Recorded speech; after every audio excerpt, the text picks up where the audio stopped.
ഈണം ഞാൻ മയങ്ങി വീണു പോയ സ്വരപഞ്ചമം.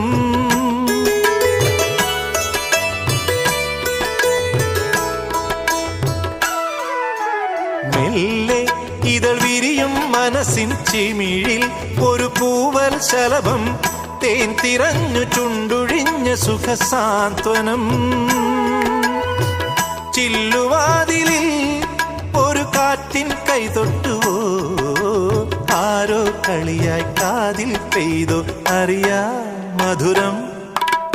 മെല്ലെ കണ്ണിലെ കുഞ്ഞു കണ്ണാടിയിൽ മഞ്ഞുനീർ മുത്തുപോൽ മിന്നി നിന്നോർമകൾ.